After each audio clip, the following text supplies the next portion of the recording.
Hello and welcome to the 12th edition of AviaDev Insight Africa's Connectivity Update, the podcast offering a deep dive and unvarnished insight into the most recent route developments in African aviation. My name is Jon Howell. I am the CEO and founder of AviaDev Africa, a platform dedicated to supporting the development of new air routes to, from and within the African continent. This episode is notable as it marks our 1-year anniversary of delivering this podcast. Last week, I was actually in Cape Town at the Airlines Association of Southern Africa, AGA, and I received many compliments on this specific podcast and our guests that we have with us today.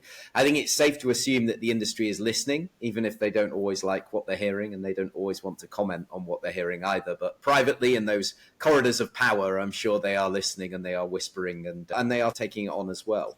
Moving forward as well, I'm sure we're going to have many more voices of the industry on the podcast. We've already got special guests lined up for November. We'll keep that under wraps for now. And as always, our aim over the next hour or so is to summarize the big developments and understanding the driving factors behind these developments. So now let's introduce this month's protagonists. Once again, our favorite regional troublemaker, Mr. Sean Mendis, is here to drop knowledge bombs whilst keeping us thoroughly entertained, as always. Sean is an AviaDev advisory board member, an AvGeek extraordinaire and all-round legend with over 20 years of experience running the show at airports, commercial airlines, and cargo operators across Africa and the Middle East. Our second guest is Behramjee Ghadially. He's not just an aviation consultant with over 20 years of experience supporting airlines worldwide and nearly 10 years now focused on Africa. He's also a big fan of a good animal fact, so watch out for that sprinkled into some of the analysis that you hear today. With his expertise in network planning and strategy, Behramjee is here to drop some serious aviation wisdom and sprinkled with the odd fun fact. As always, the opinions of my guests are their own, but as you will hear today, as always, they are backed up by compelling reasoning, and we're very much open to having discussions around these thoughts and ideas as well. So it's now time to fasten your seatbelts as we start our taxi out. Welcome to the October 2024 AviaDev Connectivity Update. Okay, guys, welcome to the podcast, first of all. Great to have you back with us. It feels like just yesterday we were together, but I know you missed out on the last one, Behramjee, but yeah, welcome back. Thank you. It is wonderful to be back. Perfect. All right, so what we're going to actually start with is look at a specific sort of market and the opportunities that exist. That market is India. And we're going to specifically look at the India-Africa connectivity landscape.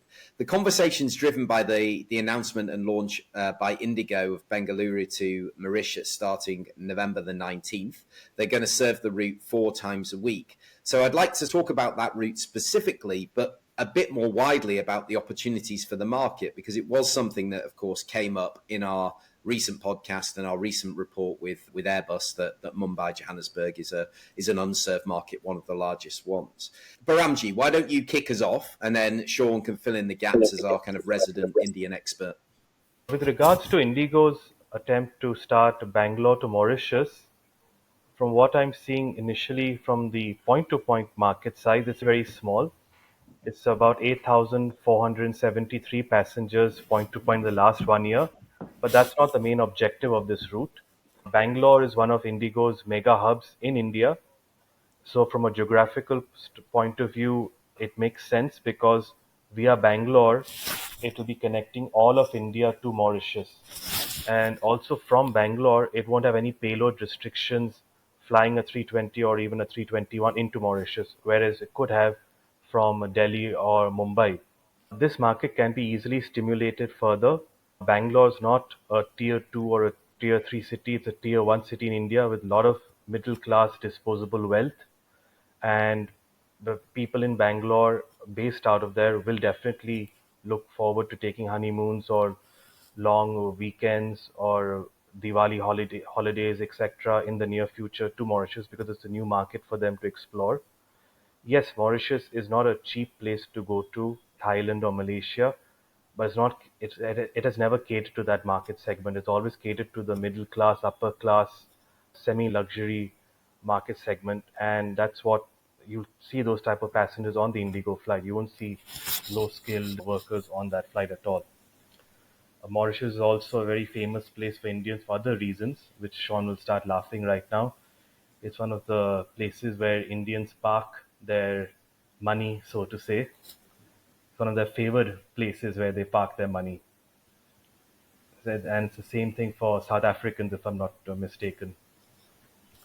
But overall, I feel this route has good potential for them, especially since it's going to be connecting all of India nicely. And I feel it'll do well in the long term. In the short run, it may have some directional load issues, but eventually the route will mature and it should be fine. I don't see any problems for Indigo in that market Yeah. So segment. your thoughts? Great, thanks, Behramjee. So your thoughts on this route specifically, Sean? You agree with what Behramjee said? I agree to some extent. I think the figures are very clear that this is not a route that is crying out for service based on the O&D itself. However, this is a route that Indigo is using to basically leverage the value of their Bangalore hub. And that is a mega hub. They're serving, I think, 70 something destinations domestically, plus about, I think, 13 international destinations. I think this will be number 13 or 14 from there. All in, this is not something that is serving the Bangalore to Mauritius market. It is the Mauritius to India market. And the reality is Bangalore has the capacity that Mumbai Delhi doesn't have. As Behramjee pointed out, with the 320neo, it's a range issue that there's not going to be significant payload issues most of the year. Bangalore to Mauritius is 2,600 odd nautical miles within the range of a 320neo. And in general, it's a low-risk strategy. 3 times a week or 4 times a week, A320neo into a market that is humongous, because India is the second largest market. In fact, I think India as a whole probably is the largest market to Mauritius as from country to country. Certainly, Paris is larger than Mumbai, but not by much. And if you take into account all the various Indian cities, Mumbai, Delhi, Bangalore, all of those together, I would wager that it's actually larger than France in terms of a source market for tourists into Mauritius, as well as a destination for Mauritians themselves. It's a market that's crying out to be served, and it's something. I was on another podcast, the Indian AviaDev podcast, shout out to Vishal for that, last week, and one of the things which I mentioned then, which I'll reiterate here, and I'm sure our friends at Airbus will like, the reality is that the A320neo is actually a game changer for markets between India and Africa, specifically Eastern and potentially Southern Africa as well, when the 321XLR comes into service. And where we saw Indigo already leverage the ability to go into markets like Nairobi very cost efficiently using the A320neo. And I looked a bit more into the numbers, and Indigo's cost per seat kilometer is about 5.5 US cents per seat kilometer. That is 30% at least lower than Air India's. It is about, again, 25 to 30% lower than Kenya Airways. And quite simply, that means they can sell tickets at an average of 30% lower and still make money doing it. And when you start looking at markets like Nairobi, Dar es Salaam, Mauritius, etc., where volume will drive this, it's not necessarily yield based, it's going to be volume based, because we're talking 70, 80, 100. What Mauritius to Mumbai alone is 145,000. So the overall India market is well over 250,000 passengers a year. When you look in terms of the connections they have to the Bangalore hub, they have the ability to serve pretty much that entire market with one stop via Bangalore, which gives them a humongous advantage. Plus, it's also a bit of a defensive move, because right now that market is dominated by the India to Mauritius market. Certainly, Air Mauritius is in it. They're just tapping the Indian metros to Mauritius, but with Air India and Vistara's merger coming up within the next 2 weeks, Vistara service from Mumbai will now be able to leverage the Air India network as well, and the distribution from Mumbai onwards. So if Indigo wants to get into the market, this is a time they've got to be able to do it. And doing it from Bangalore really shows that it's not that they're targeting that Mumbai market or any of the markets where Air Mauritius is a very strong competitor, but rather looking at just generally stimulating traffic from India to Mauritius as a whole.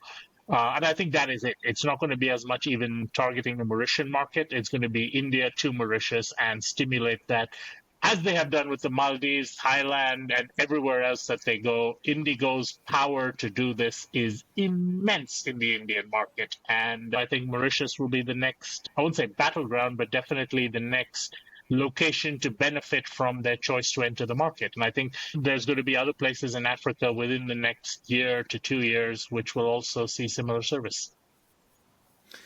Yeah, Jon? look, I think what I'll do is I'll put a link as well into the show notes so people can have a listen, because you really went in depth into the India-African market. The beginning is introducing the African market to the Indians, but then you get a bit deeper into obviously the opportunities. And so a lot of our listeners might want to miss the first bit and then get involved in the second bit. Behramjee, you wanted to ask Sean something? Yeah, Air Mauritius does not fly to Bangalore. It flies to Chennai, right? Once a week or twice a week? I do believe so. But as I said, Bangalore itself is not the target. Bangalore just happens to be the hub. And Bangalore Airport it's probably the nicest terminal in India, but most critically, Bangalore has the most capacity, most spare capacity of any airport in India, because it doesn't have terminal constraints with the new terminal open.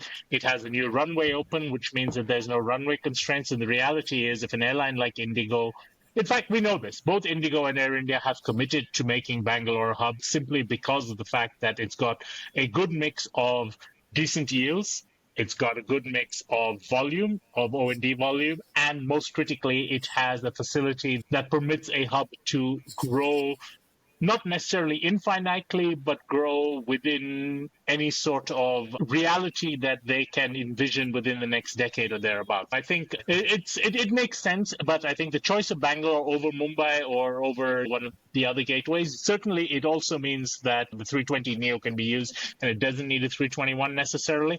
But I think it's very much a case of showing that you can sell Mumbai, Bangalore, Mauritius, and you also have an advantage of tapping the south. And I think that may be where they're looking at, because the southern India I won't say is underserved, but it definitely has more potential for growth than the traditional western Maharashtra, Gujarat, or the northern Punjab, Delhi type of markets. I think the south is underserved and is a growth area to Africa in general, although Mauritius, I won't necessarily say, has the same dynamics as the rest of the Africa market. Right. Yeah, I think it's a fascinating market. It's definitely one to watch, especially for those destinations on the eastern seaboard of Africa, for sure, with the new equipment that's coming in. And like you outlined really well, Sean, about the low seat cost for these airlines will appeal, and it will be very competitive to some of these other airlines that do serve that market. So that's one to watch, point everybody in that direction. Something which I've been able to confirm from sources is we know that IndiGo is looking at a second Indian gateway service into Nairobi already. Now, when that may come up, we don't know, but we've heard both Bengaluru, again, as a southern hub, as well as Ahmedabad, which is primarily based on O&D, because the huge volume of their traffic from Nairobi into Mumbai is connecting onwards into Ahmedabad, Baroda, Surat, and all the other markets in Gujarat. So Ahmedabad becomes a very good central option for them if they want to try and do Ahmedabad to Nairobi. In addition to that, we're hearing that Air India, they had temporarily loaded schedules and now they've disappeared again, but Air India is looking at launching Mumbai to Nairobi to complement their Delhi-Nairobi current. Complement or replace, we don't know. The flight was never officially announced, but I think that just shows that people are seeing more and more value into this. And when you look at the Nairobi to Mumbai market, which is currently, it's got KQ, it's got IndiGo, that's an 88,000 a year market last year. But if you look at Dar es Salaam, it's not that far behind. It's just about 10,000 passengers lower. So I would not be... And also, Air Tanzania is I won't use my usual term for them, but I would just simply say that they are a much weaker competitor than Kenya Airways is, both in terms of network as well as in their ability to draw O&D from the India side. So the reality is, if IndiGo had chosen to go into Dar es Salaam sometime soon, or Zanzibar, or any of the markets along there, I think Tanzania is ripe for that, because Tanzania to India is a market overall of well over 100,000 people. And if IndiGo can leverage that with the focus again on the West rather than the south initially, I think they would be very competitive in that respect. And this is very much a case with the A320neo with its low cost per seat kilometer. A 5.5 is an unbelievable number. We're talking Ryanair levels of cheap costs in that respect, and it's a game changer. So we'll see that there. And again, when the 321 XLR comes in, that will open up more markets in southern and Central Africa as well. May not quite do West quite yet. Cape Town is actually further from Mumbai than London is, which is something I noticed when I was just looking at some research on this. So those are pretty far, but I think East Central Southern Africa will definitely become more accessible to India, and I think we will see a lot more Indian carriers leveraging India's geographic position, not just to serve the O&D traffic, but also to use India as a hub to the Far East, which is underserved from Africa as well because of distance and the inability to serve that on appropriately sized aircraft, despite what AirAsia might think. I may be out $20 on that. And also to Central Asia and the like. So, yeah, I think the market is immense, and I think the potential we're going to see begin to be unlocked over the next year or so. Yeah, definitely one to watch. And we'll be looking at the Indian carriers, trying to get those down to Zanzibar as well, so they can see and meet with these guys themselves too. Behramjee, before we move on, last thing? Yes, with regards to Sean's comment on the XLR advantage for a carrier like Indigo into Africa, one route which I feel Indigo can look seriously at with the XLR, which has which is about 8 hours 15 minutes from Mumbai, is Mumbai to Lusaka in Zambia. That had 51,000 passengers point to point last year. The yield is not so great. It's about $380 one way, but with a non-stop flight, yields can increase a little bit. But the good thing is, for an aircraft like the XLR, 8 hours, 15 minutes is no problem whatsoever. Should not have a payload restriction. There's already a point-to-point baseload market size demand in there already, which Indigo would stimulate further by operating a non-stop flight. It does not need to be a daily flight. They just need to start with 3 flights a week or maybe 4 maximum, and automatically the market should respond in kind. What it would impact the one-stop players from Lusaka to Mumbai, like the Emirates, Ethiopian and Kenya Airways, but it will also stimulate demand a lot.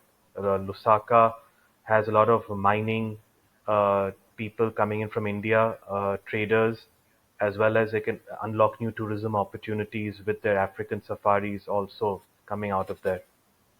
So that's one route I feel that Indigo should pay some attention to in the near future once the XLRs. I absolutely agree. And in fact, a lot of people are surprised. I was actually having this debate on Twitter a few days ago specifically about the Lusaka to India market. And people don't quite realize that Lusaka is actually the 7th largest African market from Mumbai, behind Mauritius, Johannesburg, Cairo, Nairobi, Dar es Salaam, and Lagos.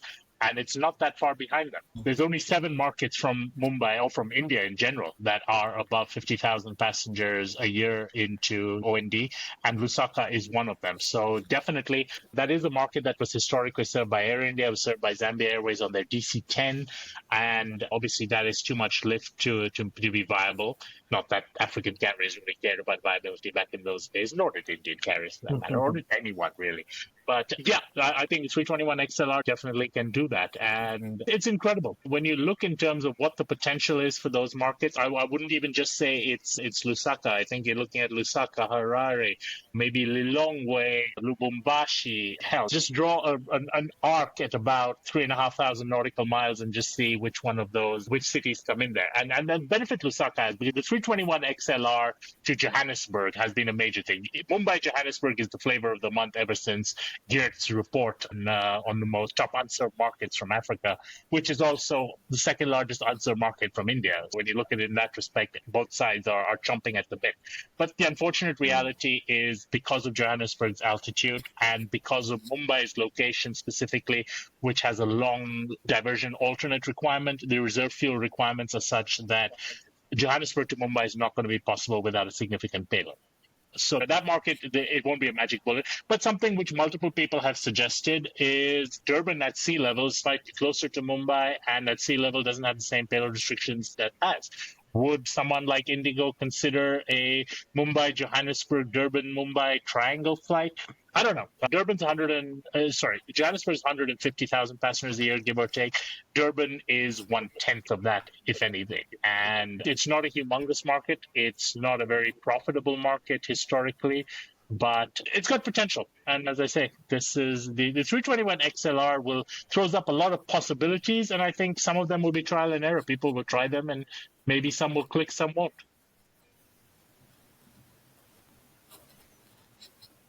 Enough of the Airbus last word. Yes, with regards to what Sean was saying, I was just quickly checking some distances. Sean is right, there are two more markets in southern Africa that can be of good use with the XLR for Indigo. One is Lumbashi and one is Kinshasa, both from Mumbai. People will be surprised to know that the point-to-point demand from these two cities alone to Mumbai was 44,000 passengers last year, equally split, 22 and 22,000 each.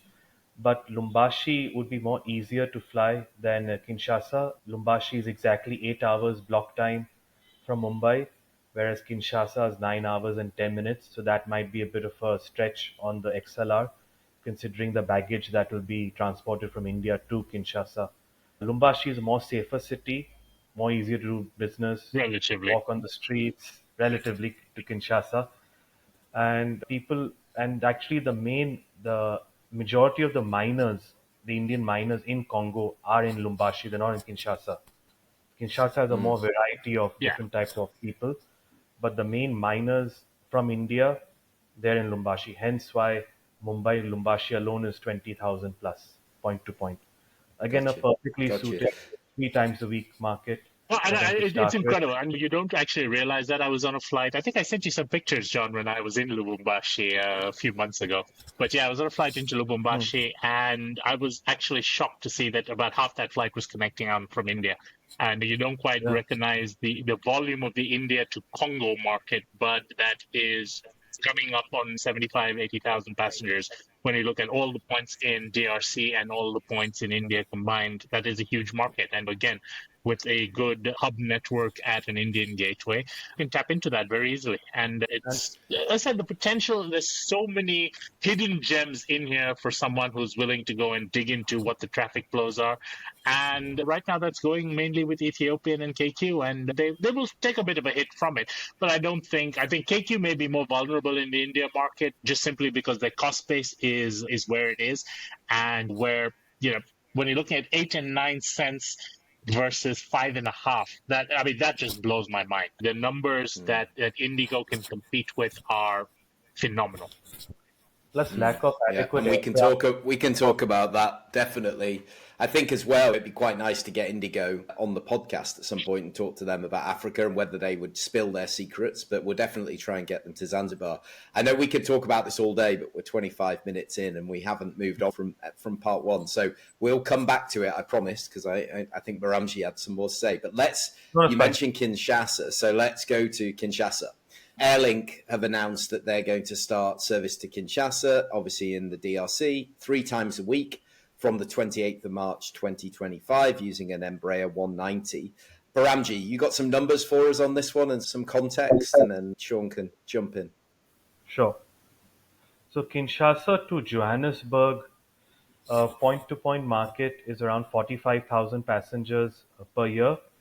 It has, before Airlink started, you have A-Sky flying 4 times a week, South African Airways flying 3 or 4 times a week, and before Flight CA used to fly that route, but they're no longer operating it. So with Airlink starting it, you will have about 10 to 11 weekly non-stop flights on this route. Demand is high, yields are also quite decent.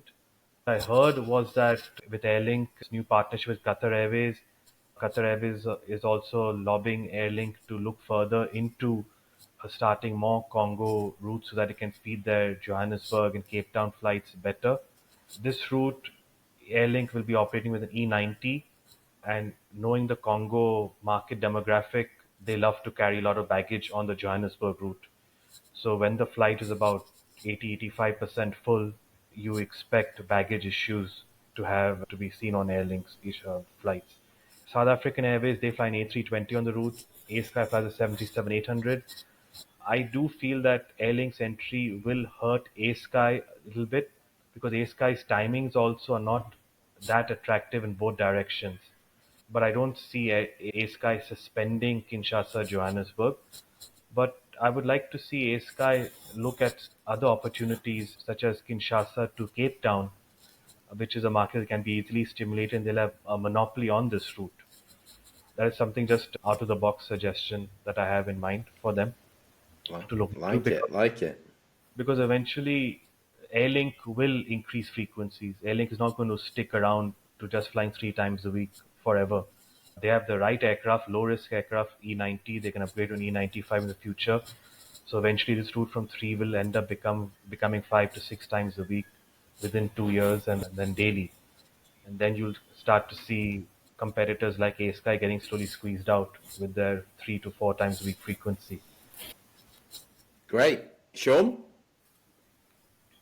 I tend to agree somewhat, but I think one thing which we're also missing on this, certainly, I have no doubt that this is Qatar Airways. It's not necessarily direct influence, but definitely the right word in the right place, because we know that Qatar is prioritizing DRC as a potential market that they expand, getting Airlink as a partner, strategic partner, investment partner into that market more widely. I think Airlink's already in Lubumbashi. This would be, another gateway for them. Would help. But if looking at the flight timings, this is 100% pure utility. The flight departs from Johannesburg at 8:30 p.m.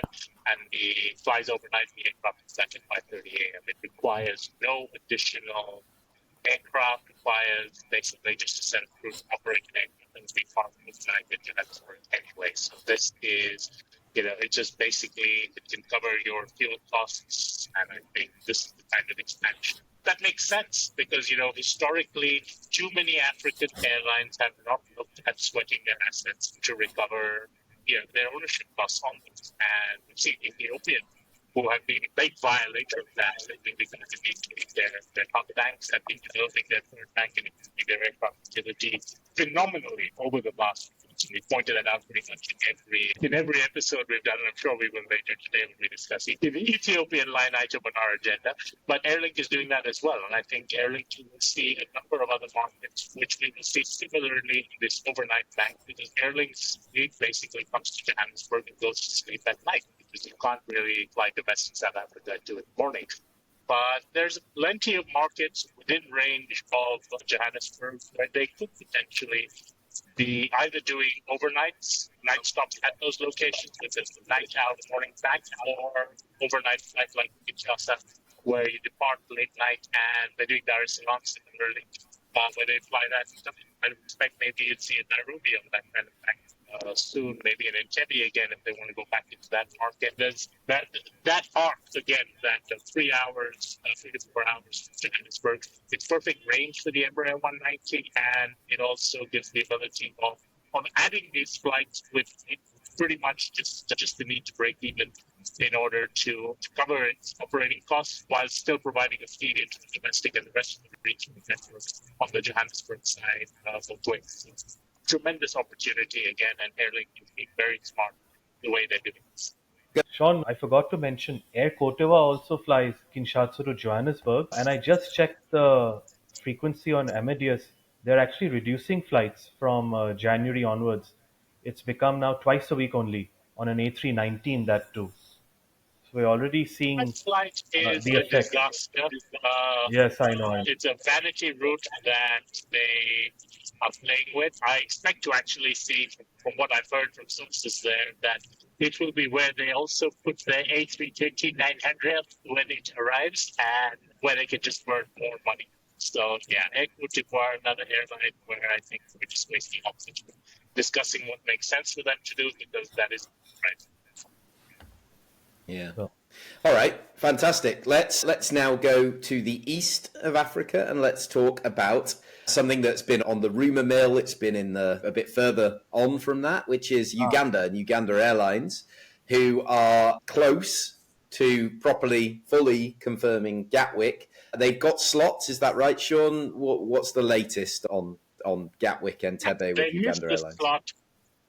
Okay, they missed the slot allocation deadline for application for slots to Gatwick. They applied for Heathrow, which obviously they didn't get. Now, a lot of that is politically driven from within the Ugandan government and their unrealistic expectations. They then got slots allocated at Gatwick at the slot handback deadline. Launching flights to the UK is not a simple thing. You need security approvals, you need third country approvals. There's a lot of steps involved. And the reality is we're at a stage now at the end of October where they're going to launch plans for Christmas rush. They're way too late. My understanding is that this is going to happen in the first quarter of 2025, potentially ahead of Easter, spring breaks, things like that, where they can try and target that kind of traffic heading into East Africa there.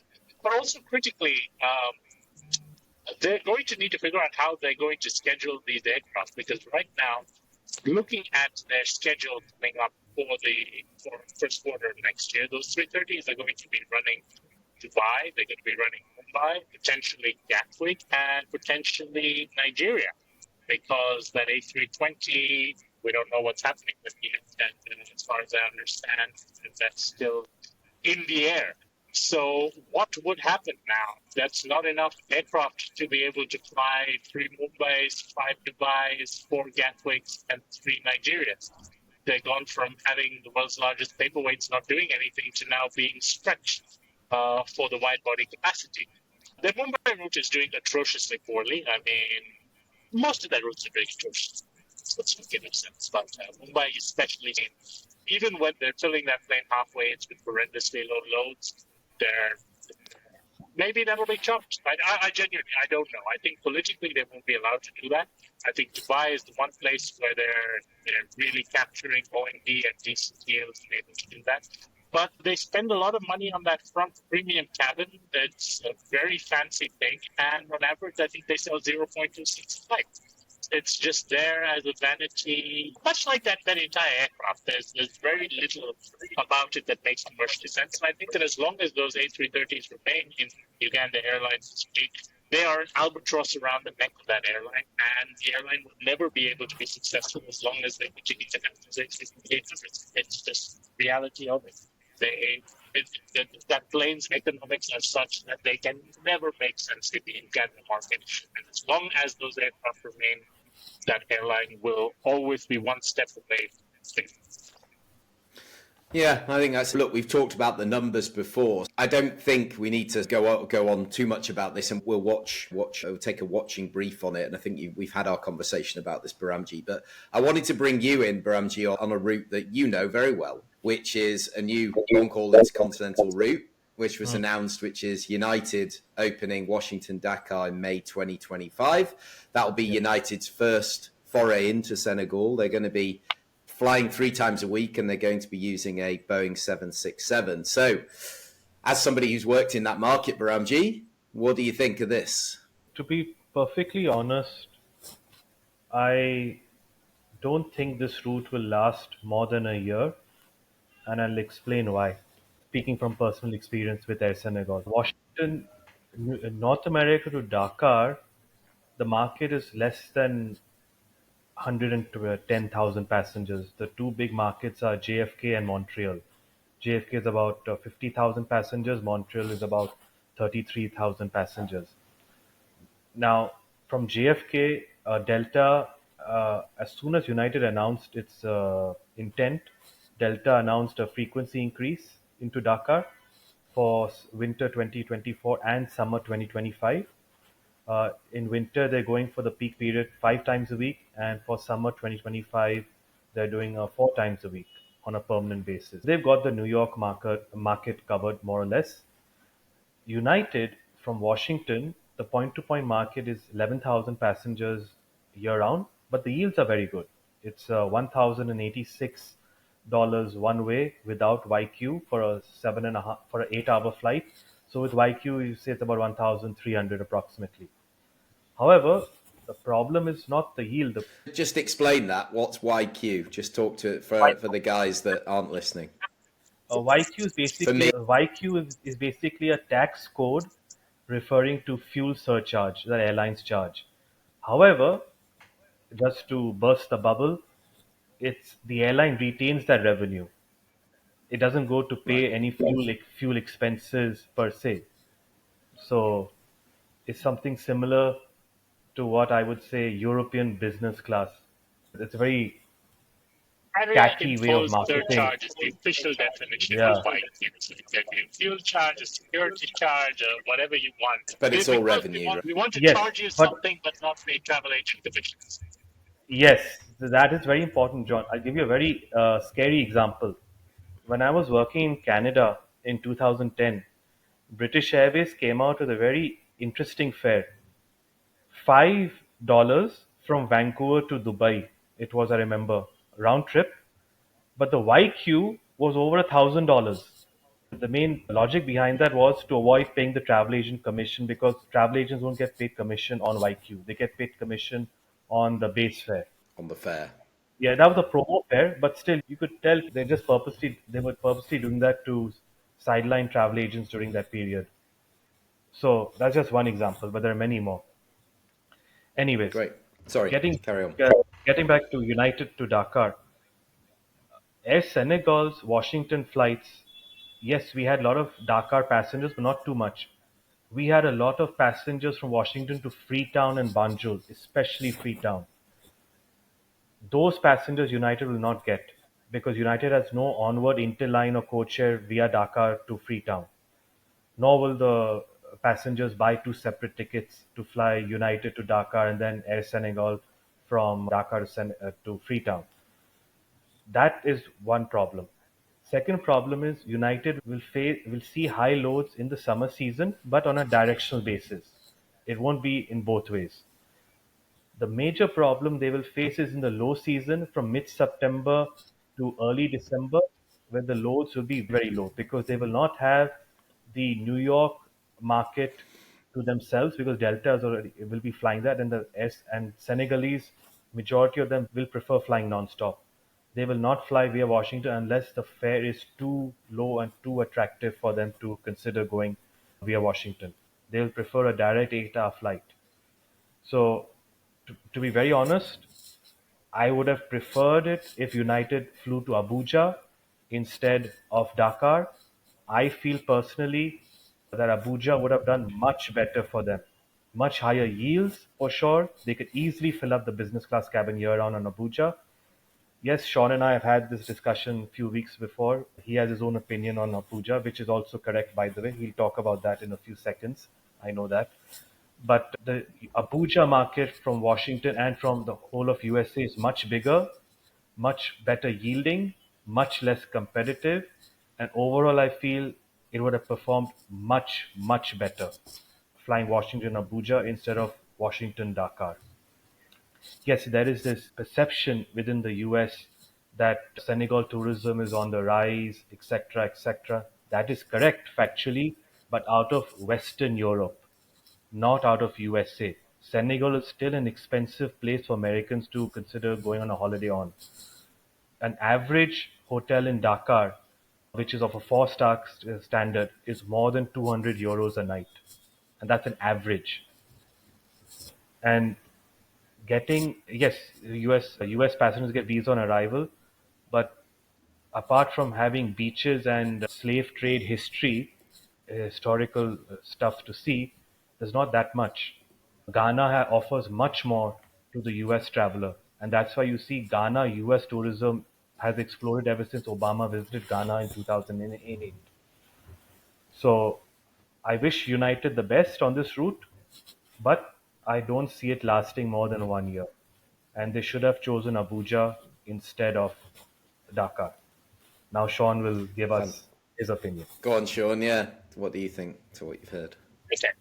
It takes me back to the long chats I had with the United team at AviaDev a couple of years ago in Cape Town, because one of the main reasons they came to that was to examine what should be their then the fifth African gateway with what they were talking about back then. And the reality, as Behramjee says, is that it was basically, at least from my discussions with them, down to Dakar, Abuja, and Monrovia. And the fact that they didn't do anything for 2 years just simply said that none of those markets would mature. And I was a big fan of using a narrow body potentially into Dakar. They weren't. It's got to be a wide body 767, 787 type of thing. And I think that's where the economics may go a bit off, because that's a route that's optimally served with 75 or 321neo or something like that. If they're able to do it, premium demand is not really strong enough to meet those ultra premium wide bodies out there, unless they're hoping to capitalize on the cargo, which if they can get hold of that, maybe that's good enough. I'd love to versus enough of that Senegal to US cargo or vice versa market. But yeah, Abuja's, you're looking at Dakar's 100,000 passengers a year with competition, while and with strong competition. United is a strong contest. While Abuja would be 90,000 plus passengers a year and no non-stop or direct competition. The catch with Abuja, of course, is that it's in Nigeria. And Nigeria is not a simple market to work with. I think United is already, I won't say overexposed, but exposed to the level of risk appetite they have in that Nigeria market in terms of the various risks of doing business over there, and I think they'd like to see a bit more stability. This is true of a number of airlines in Nigeria. Certainly, the issue with repatriation of funds has improved, but I think it's going to need to be a bit more of stability for a longer period of time. Before Abuja to Washington would require committing a 787, which 76 can't do that route nonstop. So committing a 787 means taking a 787 out elsewhere, while a 76, which is fully amortized, very low risk option relative to the 787. When you look at the thing, and you look at the fact that Senegal is just pulled out of that market, I can very easily see why United chose Dakar over Abuja, even though Abuja has better longer term potential. I think, the stars aligned for Senegal, the stars were the exact opposite for Abuja, and I think that's probably what I think. Again, this is based on seeing what the market is, seeing conversations with us. So I'd seen conversations, albeit a couple of years ago, with United in terms of what they were looking at for their application actions. Yeah, that's great context, because there's this is what I would do with a blank sheet, and this is actually the pragmatic, this is the equipment I've got, this is the reason I'm doing it, and it might not be the best choice, but for where I am as an airline, this is the best decision with the way the cards have fallen, and we wish them well with that. Okay, fantastic. Let's go to our every single episode features this airline, which of course is Ethiopian. Yeah. The first thing is just to get some clarity on Nosy Be in Madagascar, in the north of Madagascar, one of the most beautiful places I've ever been to. There's discussion that they're going to increase this to a daily service. Do we know when that's going to start and any more details, Sean? I haven't seen too much about this. I think it's happening like now, next week. They've just done it. So that, yeah. And I think, it's bread and butter. This is the kind of, that's a market where Ethiopian dominates. Ethiopian, I'm sure, has gotten hold of, it's popular with tourists from certain parts of Europe, Italy, and the like. So it just makes sense to be able to funnel more of them in, and offering a daily service is a lot better than offering service. And remember, Ethiopian has, I won't say an excess, but as the maxes are being added and 737-800s are there, they have spare capacity, which in the southern winter can ideally be deployed, southern summer, northern winter can ideally be deployed to markets like this, which are mission destinations. Ethiopian has generally grown their Madagascar offering over the last year to significantly high numbers. They've gone from what was, I think, sub-daily Tana service to now 10 or 11 weekly to Tana and daily now to Nosy Be. 17 to 18 weekly services. Tana's on wide body daytime every day,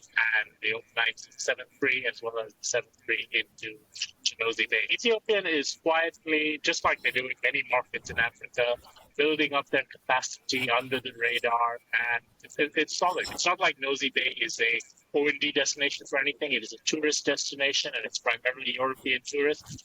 But this Ethiopian's offerings daily will offer a far better option for operators and for tourists themselves, to put things together rather than the once weekly charters from Neos or the other charter operators who've been flying into these markets. And because of Madagascar's internal geography, it's not that easy to get to know. It's off the mainland, so you can't really drive there. You've got to fly there from Tana. That's backtracking. It's not an easy place to get to. So it's somewhere that people going to Nosy Be or have to fly into Nosy Be optimally from directly wherever. And the Addis hub just makes sense. Yeah, I think it's one of those little niche markets that PT is capitalizing on because of their geographic position, because of their network, and because of the local market dynamics. Yeah, I took the flight from Tana up to Nosy Be with the domestic airline there with Sardaria, I think they were called, or I probably butchered the way that you say it. And that was an ATR 72, and it was a beautiful flight. But I know that the Air France flights and things like that, the yields were incredible on there, and they needed some competition to just make it more affordable for so much of the VFR traffic and the tourism traffic. It was, in a way, keeping Madagascar as a premium destination, but it was holding back connectivity because there is such a big diaspora as well. So I think Ethiopian doing that is great. Behramjee, you can give us some thoughts on that as well, but I know you wanted to talk because I think we've all seen the video of the new Ethiopian A350-1000, which is coming to join the fleet in a couple of weeks. So talk to us a little bit about that, because I think you're quite excited about it in terms of how's the cabin going to be configured. And ultimately, let's have a chat about how's the airline going to utilize that aircraft? What routes is it going to deploy it on first? So you can kick us off on this one.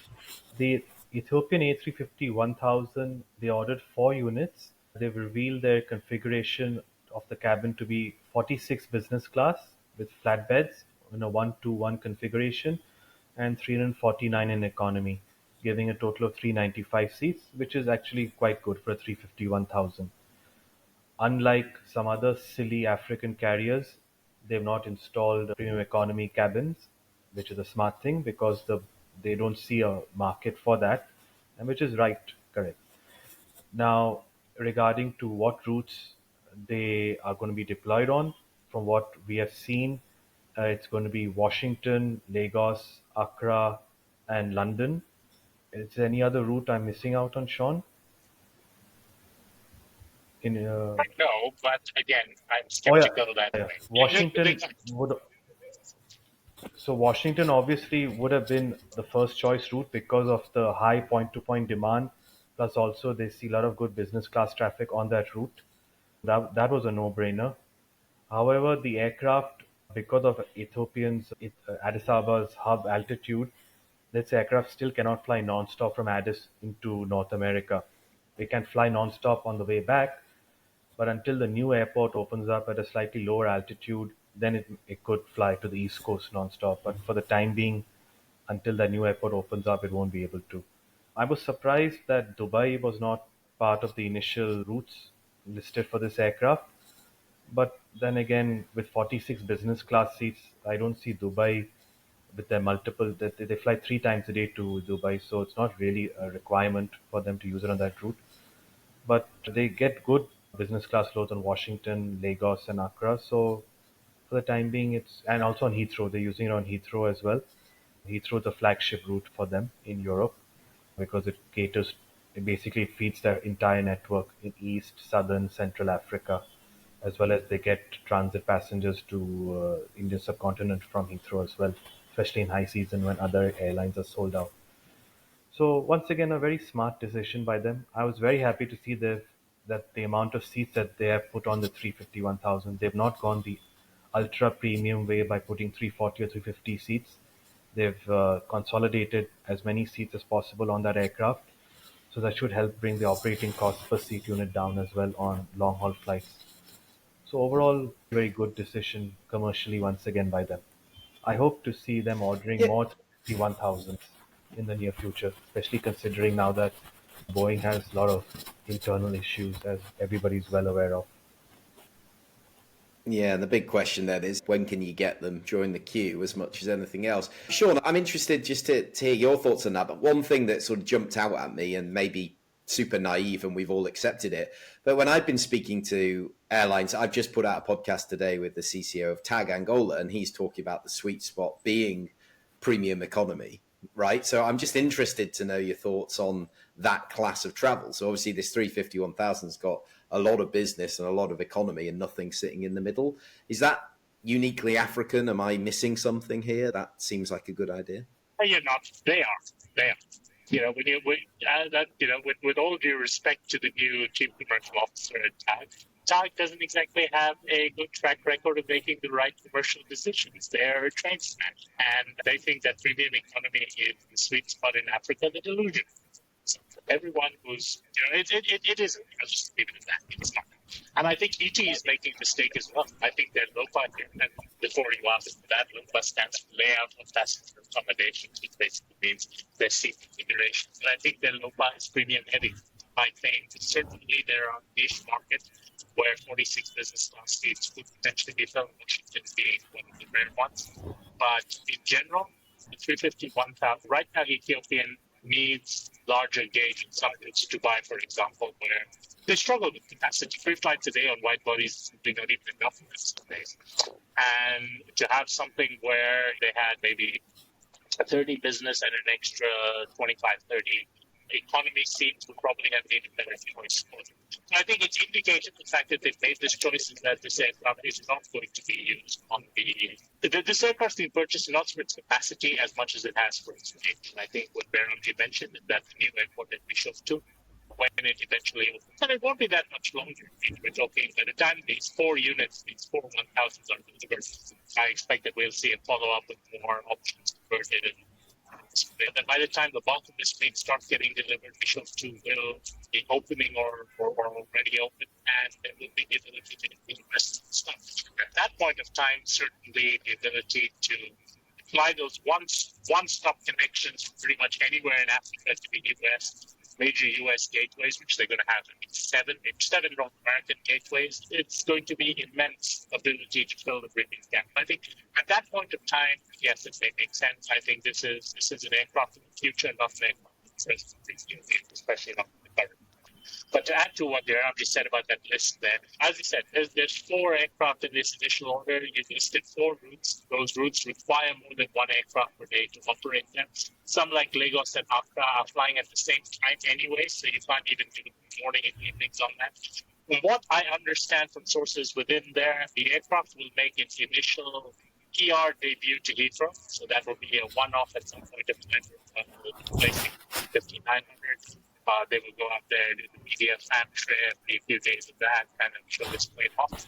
And then it will go into work on Lagos, and that will be purely capacity. And, sure, it'll probably do well enough on that. When they have multiple units in, then they'll start looking at wider routes. And again, those routes which Behramjee listed will be summer of 25. So that is end of March 2025. So there's a long way between that. With Ethiopian, you can't guess what aircraft you're going to have until you actually board. And in one case, even after I've actually boarded the aircraft, they've stopped it. And so we all got off and went up to another aircraft. So yeah, that's Ethiopian for you. Let's not plan too far ahead. The reality is this plane, it's a very nice plane. I think they have gone overly premium than what their current needs are. I think that is. Okay, fantastic. We'll watch that. We're looking forward to seeing it. Go on, Behramjee, nice and quick. Yes, I would like to gleefully state that my forecast for Ethiopian regarding their Dakar Winter 2024 schedule has proven to be 100% correct. Ethiopian Airlines has changed their Dakar schedule for Winter 24 season. They're no longer flying double daily. They have removed their second daily flight. They're back to flying a daily 777 because the second daily 777 route was never going to do well. And as soon as they published it, we had a forecast, and I said very vigorously that this route will be a disaster increasing to a double daily. And it has been proven to be correct, and they're no longer, thankfully, wasting money by flying Dakar double daily 777s. So it's back to a daily 777. I just wanted to state There that. you go. You can pat yourself. We can't reach you there, so you have to pat yourself on the back. I'm slightly disappointed. I hope you were going to give us a fact about Ethiopia's lions being known for their distinctive black manes or ridden one or something. I don't know anything about Ethiopians lions, but they do have a good documentary on their national parks, on their wide-body aircraft that you can see on board. And there's that incredible photograph, isn't there, of the lion on the chain in front of the Ethiopian Airlines aircraft from like the 60s, which we do not condone in any way, obviously, but the times were different. Okay, what I want to do, we've got about 10-15 minutes left. I wanted to just have a conversation about a trend that came up last week when I was at this conference. Yes. And it's all about when things change globally, it cannot actually create opportunities, especially in Africa. Of course, there are challenges with airspace routing for European carriers into China, and we've seen a lot of those airlines actually pull out and stop serving those routes. And of course, those European carriers then have to think, what am I going to do with this extra capacity? And it does seem to be that Southern Africa is benefiting because, of course, it's wintertime in the Northern Hemisphere. There is more demand in the Southern Hemisphere. KLM, Air France have increased frequencies and things. I'm just interested to know how much of an impact that's had, whether it's reactive or proactive with those additional increases, and just give us a bit of an overview. So I think you kick us off on this one, Behramjee, because you had a couple of examples to bring up. So it's basically airlines pivoting their strategy to what makes sense and what doesn't make sense financially as the world political landscape changes. British Airways, Air France, Lufthansa, and anyone else flying from Europe to China, they're noticing the flying time is 4 hours round trip more than a Chinese carrier, which is no joke. You're basically burning 1,000 liters of fuel more per direction. So the fuel cost alone is over $30,000 round trip, not to mention the increased navigational costs and other associated costs. And the Chinese carriers are unfortunately just dumping capacity into places like London and Frankfurt. You look at a route like London. Air China is flying triple daily, 777s into London daily, Gatwick, double daily Heathrow. That's a bit too much. Into Frankfurt, they're flying double daily 777s when Lufthansa is already flying a daily 340, and the point-to-point market is not that big. So these European airlines are not silly. They're answerable to shareholders and to other people, and they just made a smart decision for looking at other markets where they don't have any navigational restrictions, market restrictions, etc. And the good thing for Africa is that South Africa and Tanzania are reaping the benefits of that. KLM has increased flights to Cape Town. Lufthansa has increased flights to Johannesburg and Cape Town. British Airways has increased flights to Cape Town this winter. Air France has increased Tanzania flights. And so it's a very pragmatic strategy for them to uphold, and hopefully it will do well for them.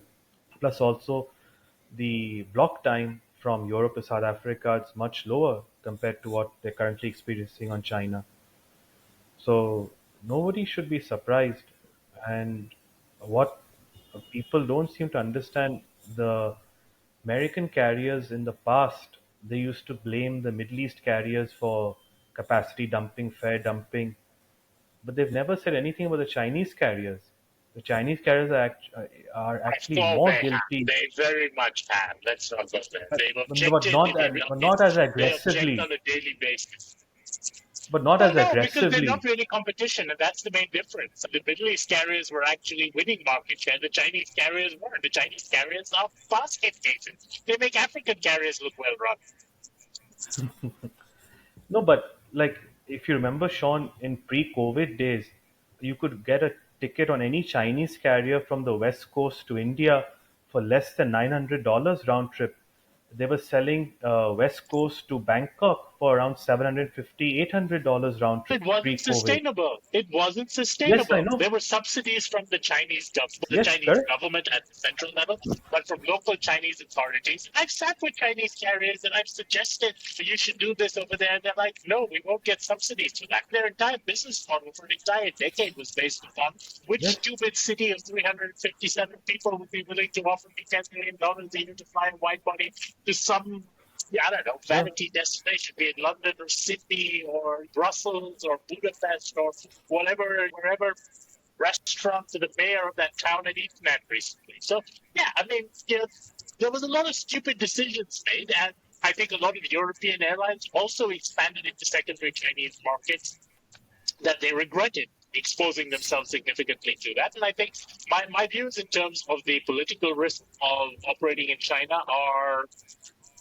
nuanced, but also I think I am more wary about that because I think you've got a double risk. And I think especially in terms of exposure to China, yes, you've got the issue of Russia oversight, but I think also the risks of what China-Western relations may become if there is a second Trump presidency, if it's the threat of tariffs and so forth, could be game-changing. And I know that when I was at African World Airlines, one of my major concerns and one of our major contingency planning things was because of AWA's Chinese shareholding, is there a risk in terms? Our biggest worry was if Boeing and Embraer had wound up merging and Embraer became U.S. controlled, if they wound up being sanctioned and things like that, what would that mean in terms of the ability to access basically what's happening in Russia right now? This was long before that. I think a lot of people who are operating in the China market have to keep that in the back of their mind. And I think that is where we're seeing Africa and China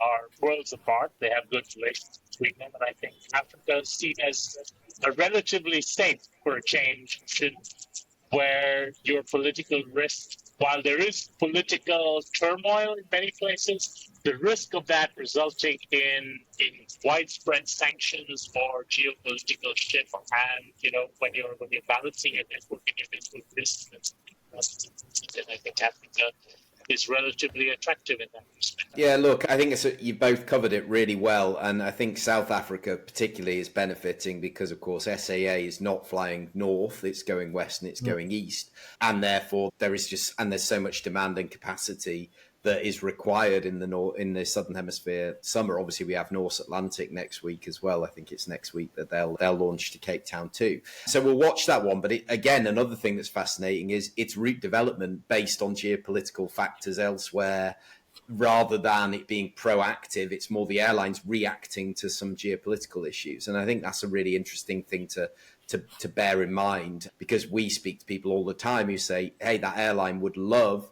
to fly that route. They don't have the equipment, and it's just not in the optimal routes. It's not that in an environment where we had all the equipment we want, of course we do it." So I think that's really interesting. Now, before we close, and we've still got a couple of things to talk about, but the pod would not be complete without a mention of Emirates to Lagos. Now, since we last spoke, it has launched. The question is, Sean, will it last?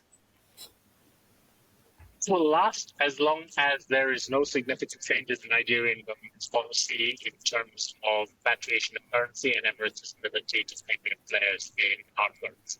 As long as that remains, Emirates is committed to the market. If any of that changes, Emirates is also committed to moving out of that market. They made that very clear in all the statements. For now, status quo shall prevail. Hopefully, that market will continue to remain stable. But as I mentioned, a few months of positive trend cannot wipe away a decade or more of mistrust that was built up with the previous administration, and a former aviation minister in particular who's now facing some charges and at least an investigation for some of his activities in the aviation industry at the time. So it'll be a while before everything normal. In fact, it's at the stage now where turmoil is normal, a while before things will go back to its.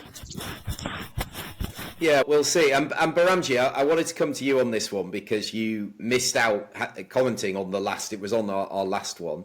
Sorry to rub it in. I keep bringing it up, but obviously we had to do it live.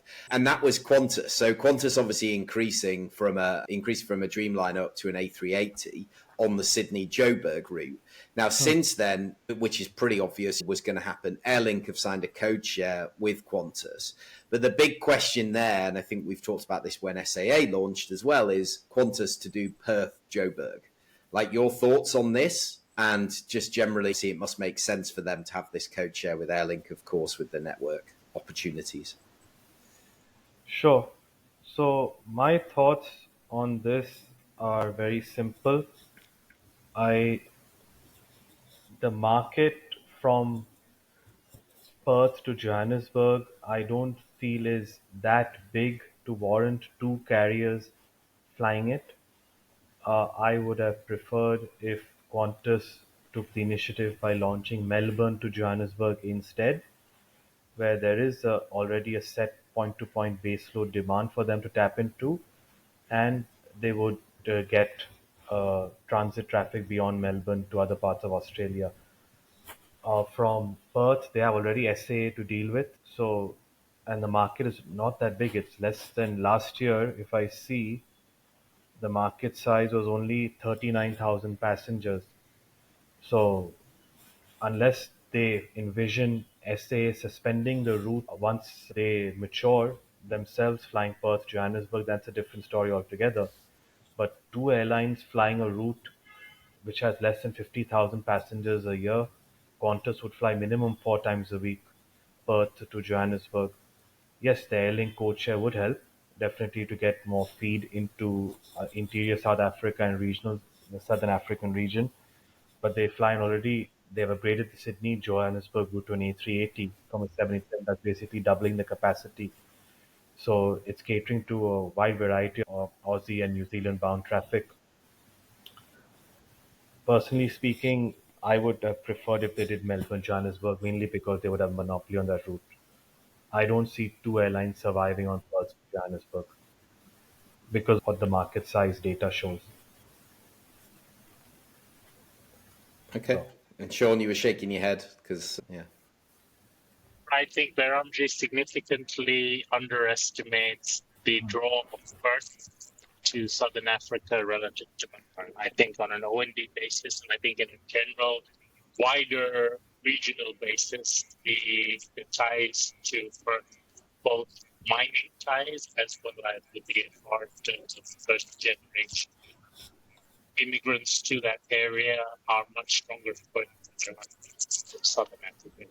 I think Qantas, I don't believe Qantas will launch for Johannesburg, but I think the Sydney to Johannesburg upgrade is very much, I mentioned it last time, it's a rare case where an increase in capacity is actually an expensive measure. And they're doing that to ensure that SAA stays in their box and stays. They had a happy duopoly back in the day where SAA took the VFR from Western Australia and Qantas basically took the rest of the Pacific. Whether it was Eastern Australia, New Zealand, everything else, that was all Qantas baby. And I think they want that to be there before SAA starts saying, oh, we're doing okay on this. Let's go there. Remember, SAA is increasing the first flights. They're going up to, I think, 5 a week now. Once they've got their second A340-300. But let's be honest, it's an A340. There is no way that plane is the future of anything. And SAA's future is a whole other story that we could spend hours and hours discussing without ever reaching a conclusion, because by the time we finish that discussion, they've changed their minds again. and also outdated product on board. Yeah.